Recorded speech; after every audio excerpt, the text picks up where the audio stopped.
Bismillahirrahmanirrahim. Assalamualaikum. Dear students, welcome to Superior Group of Colleges Learning Management System. मैं हाफिज फारूक शहजाद। आज हम FSc part 2 physics chapter number 18 electronics का lecture number 4 पढ़ने जा रहे हैं। आज के लेक्चर में हम डिस्कस करेंगे ट्रांजिस्टर के बारे में। सबसे पहले देखते हैं कि ट्रांजिस्टर क्या है। An active component of an electronic circuit consisting of a small block of semiconducting material to which at least three electrical contacts are made, usually two closely spaced rectifying contacts and one non-rectifying contact is called transistor. Transistor first three terminal device है जिसके अंदर तीन terminal होते हैं। दो terminal जो होते हैं वो क्लोजली स्पेस होते हैं जिसको रेक्टिफाइंग कॉन्टैक्ट कहते हैं और एक नॉन रेक्टिफाइंग कॉन्टैक्ट होता है। यहाँ पर हम डिफरेंट टाइप्स के ट्रांजिस्टर्स देख सकते हैं जो कि थ्री टर्मिनल्स हैं जिनमें से दो रेक्टिफाइंग और एक नॉन रेक्टिफाइंग कॉन्टैक्ट होता है। टाइप्स ऑफ ट्रांजिस्टर की बात करें तो दो टाइप्स के हमारे पास ट्रांजिस्टर होते हैं। NPN transistor are transistor in which P type material is sandwiched between the two N type materials. हम क्या करते हैं, पी टाइप मटेरियल को सैंडविच कर देते हैं between two N type material, तो क्या बन जाता है, एन पी एन ट्रांजिस्टर बन जाता है।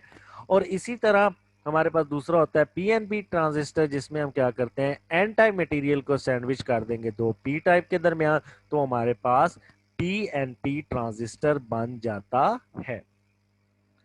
कैरेक्टरिस्टिक्स क्या होती हैं किसी भी ट्रांजिस्टर की? In both type of transistors the central region is known as base.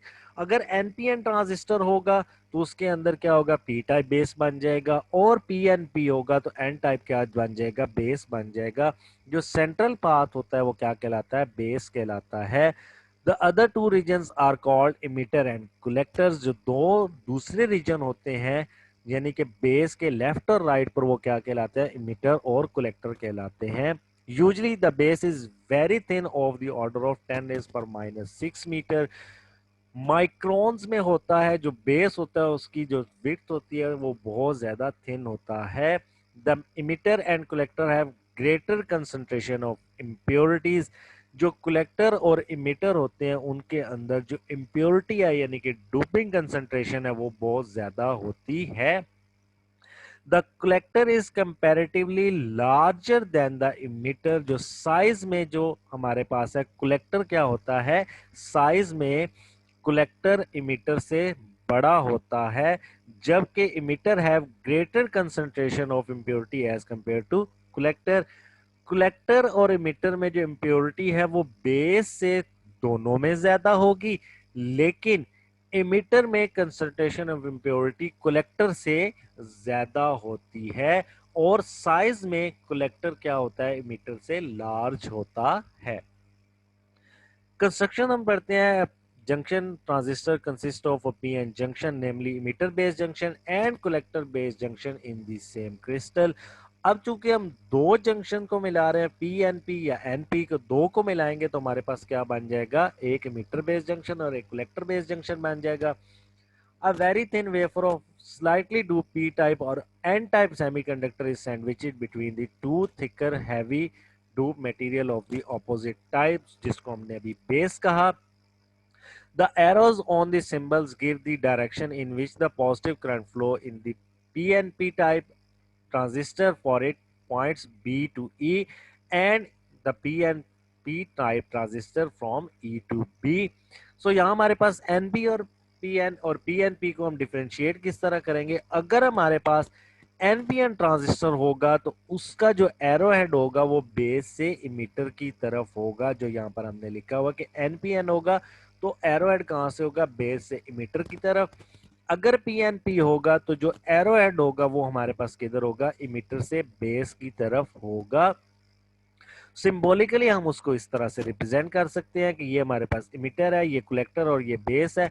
इससे भी आसान तरीका याद रखने का ये है कि हम याद रखें एनपीएन को not point in, N not point in, यानी कि एनपीएन का जो एरो हेड होगा वो इनसाइड नहीं होगा, आउटसाइड होगा। सो हमें याद हो जाएगा कि एनपीएन कौन सा होता है और पीएनपी कौन सा होता है।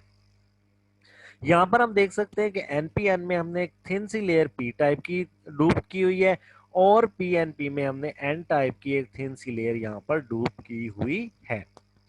ऑपरेशन में देखिए an NPN silicon transistor is connected in a common emitter circuit. The emitter is joined through the batteries VBB and VCC to both base and collector.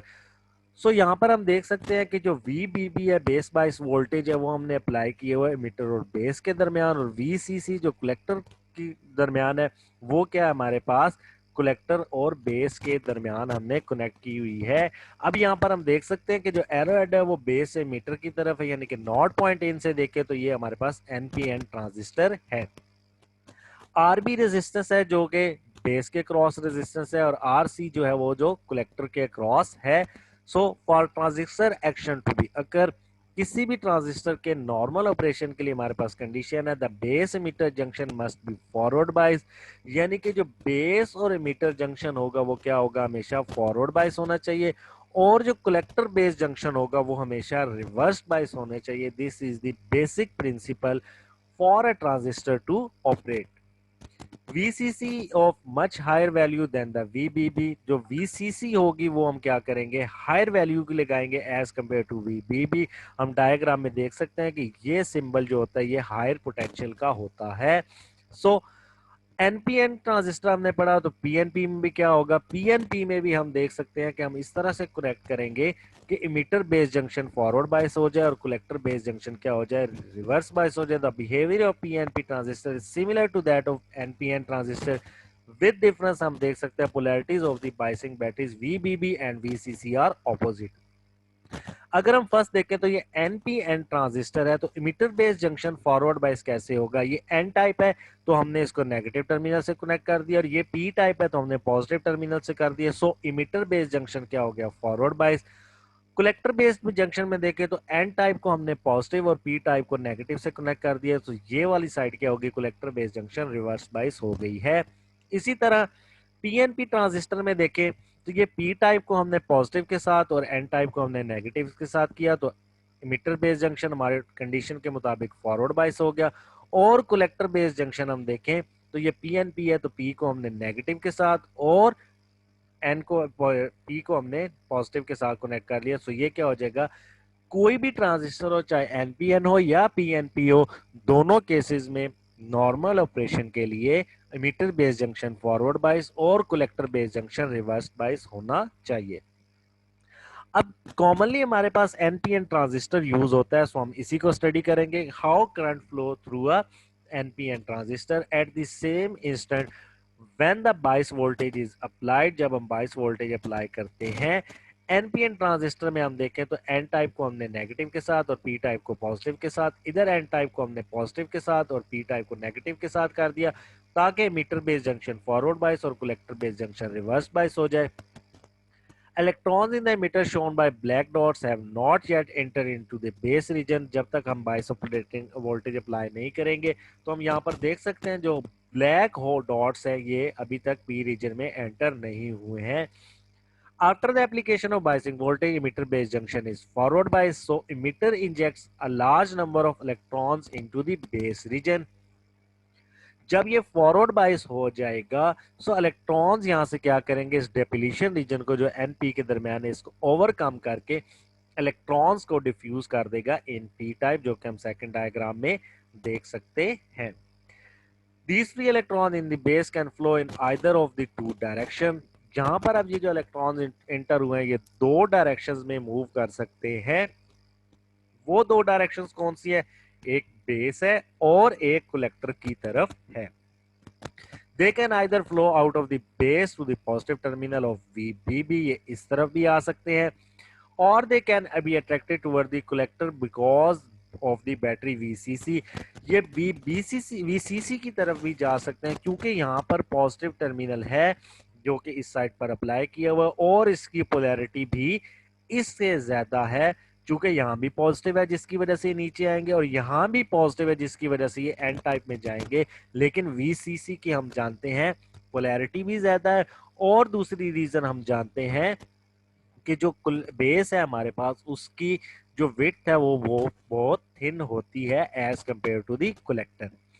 So The base is extremely thin. Very few electrons manage to recombine with the holes and escape out of the base. Mostly electron क्या करेंगे, escape कर जाएंगे, तो वो किधर चले जाएंगे, collector की तरफ चले जाएंगे, जिसकी दो वजह है कि कलेक्टर के पास हाई पोटेंशियल पॉजिटिव भी है और स्पेस भी कलेक्टर के पास बेस की निस्बत ज्यादा है. Almost all of the free electron injected from the emitter into the base are attached into the collector by the large positive VCC. large positive VCC की वजह से वो collector में जाएंगे. In a normally biased transistor flow of electrons, we can say that an electronic current IE flows from the emitter into the base. Flow of charges चूंकि हम जानते हैं करंट कहलाता है, सो अगर आई ई करंट था जो कि इमिटर से फ्लो किया into the base, so a very small part of it current I B, जो अब करंट बेस में आ गया उसको हम आई बी कहते हैं, flow out of the base, and rest of electrons are moving toward the collector. So जो उधर करंट जा रहा है कलेक्टर की तरफ जो इलेक्ट्रॉन्स की वजह से है उसको हम आई सी कहेंगे. सो हम इक्वेशन लिख सकते हैं that total amount of current I E is equal to I C plus I B. या हम कह सकते हैं कि टोटल जो इलेक्ट्रॉन्स इमिट हुए इमिटर से, वो कुछ करंट यानी कि कुछ इलेक्ट्रॉन्स आई सी में चले गए और बाकी इलेक्ट्रॉन आई बी में चले गए. सो आई बी में जो गए वो कम थे और आई सी में जो गए वो ज्यादा थे. As very few electrons flow out of the base, so IB is very small as compared to IC. अगर हम बात करें तो एनपीएन ट्रांजिस्टर में जो करंट फ्लो कर रहा है मीटर बेस जंक्शन चूंकि फॉरवर्ड बायस है तो उसमें करंट इस तरह से मूव करेगा और इस तरह से मूव कर रहा है. और अगर हम बात करें पीएनपी एनपीएन की तो उसमें जो कन्वेंशनल करंट होगा वो इस तरह से मूव करेगा. आईई करंट जो है वो इस तरह से मूव करके यहाँ बेस के थ्रू इस तरह से मूव कर रहा है और जो आईई करंट है वो इस तरह से मूव कर रहा है. हम दोनों डायरेक्शंस में देख सकते हैं कि करंट किस तरह से मूव करेगा, वीसीसी की वजह से इस तरह से मूव करता है. सो एक्सप्रेशन फॉर करंट गेन, अगर हम करंट गेन निकालना चाहते हैं कि गेन क्या होगा, हमें हासिल क्या होगा, it is found that for a given transistor the ratio of collector current IC to the base current IB is nearly constant. So collector और बेस करंट की जो रेशियो वो कांस्टेंट रहती है जिसको हम बीटा से जाहिर करते हैं, that is called current gain. The ratio beta is called current gain of a transistor. It's value is quite large of the order of hundreds. इसकी वैल्यू बहुत लार्ज होती है क्योंकि हम जानते हैं आईबी करंट बहुत स्मॉल होता है और आईसी करंट बहुत ज्यादा होता है. सो इस वजह से हम यहाँ रेशियो से देख सकते हैं कि आईसी की वैल्यू की ज्यादा होने की वजह से गेन भी हमारे पास बहुत ज्यादा होगा. ये था आज का लेक्चर जिसमें हमने ट्रांजिस्टर के बारे में स्टडी किया. नेक्स्ट लेक्चर में हम transistor as a amplifier study करेंगे. जजाकल्लाह.